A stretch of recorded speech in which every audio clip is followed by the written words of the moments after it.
जिंदगी बस तुम्हारे साथ गुजारनी है। मैं तुम्हारे बगैर जिंदगी गुजारने का तसव्वुर भी नहीं कर सकता। I love you. तुम शादी करोगी मुझसे? पैर की जूती को कभी सर का ताज नहीं बनाया जा सकता। क्या लगता है तुम सच में से फंसा लोगी? औकात देखी तुमने अपनी? बेटा वो शाइस्ता है ना, बड़ा अच्छा रिश्ता बताया उसने। बहुत अच्छे लोग हैं, हमारी तरह मिडिल क्लास। बहुत तारीफें कर रही थी। मैंने कहा ले आओ। निकल आओ ख्वाबों की दुनिया से, ये हकीकत की दुनिया है भाई। ओहो, ख्वाबों में रहने में बुराई ही क्या है आखिर? ख्वाब देखने में कोई बुराई नहीं है। अनुषा, मैं तुमसे कुछ कहना चाहता हूँ। मुझे पता ही नहीं चला कब तुम इतनी अच्छी लगने लगी। क्या लेकिन जब ख्वाब टूटते हैं ना तो किरचियाँ बहुत तकलीफ देती हैं।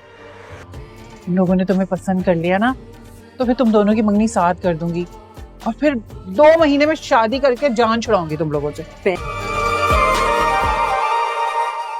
नाजरीन, ड्रामा सीरियल मोहरा की आने वाली एपिसोड बहुत ज़्यादा ज़बरदस्त बनने वाली है और सिकंदर अनुषा से अपने दिल की बात करने वाला है। वो उसके साथ अपनी बर्थडे भी सेलिब्रेट करता है और अनुषा से यही कहता है, मैंने जब से तुम्हें देखा है मुझे तुमसे मोहब्बत हो गई है और मैं तुमसे शादी भी करना चाहता हूँ। मैं तुम्हारे बगैर नहीं रह सकता। और अनुषा जैसे ही सिकंदर की ये बातें सुनेगी उसे बहुत ज़्यादा अच्छा लगेगा, क्योंकि वो भी सिकंदर को पसंद करने लग गई होती है। लेकिन अनुषा को सिकंदर की हकीकत का पता ही नहीं होता। सिकंदर असल में उसे बदला लेने की कोशिश कर रहा होता है और अनुषा को अपने प्यार के जाल में फंसा रहा होता है। और अनुषा फौरी तौर पर सिकंदर को कोई भी जवाब नहीं देती और वो सिकंदर से यही बात करती है, फिलहाल मैं तुम्हें इस बात का जवाब नहीं दे सकती, मैं तुम्हें सोच कर बताऊंगी। तो सिकंदर उसे फोर्स करेगा और उसे यही बात करेगा, अगर तुमने मेरे प्यार का जवाब प्यार से नहीं दिया तो मैं अपनी जान ले लूँगा। और अनुषा सिकंदर के बारे में सोचने पर बहुत ज़्यादा मजबूर भी हो जाएगी। और जैसे ही अनुषा घर वापस आती है वो सिकंदर के बारे में ही सोच रही होती है।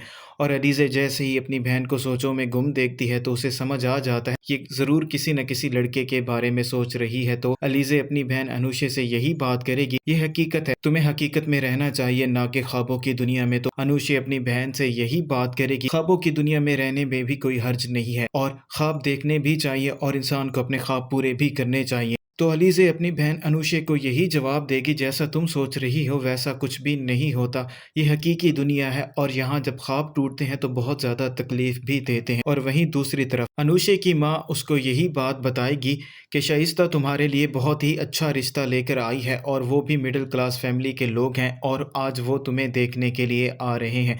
अगर उन्होंने तुम्हें पसंद कर लिया तो 2 महीने के अंदर मैं तुम्हारी शादी भी करवा दूंगी। और अनुषा जैसे ही अपनी माँ की ये बात सुनेगी उसके तो पांव तले से ज़मीन निकल जाएगी, क्योंकि वो अब को पसंद करने लग गई होती है और वो उसी से ही शादी करना चाह रही होती है। लेकिन और अनुषा को भी ये बात बहुत ही अच्छे तरीके से मालूम है, उसकी माँ इस रिश्ते के लिए कभी भी राज़ी नहीं होगी।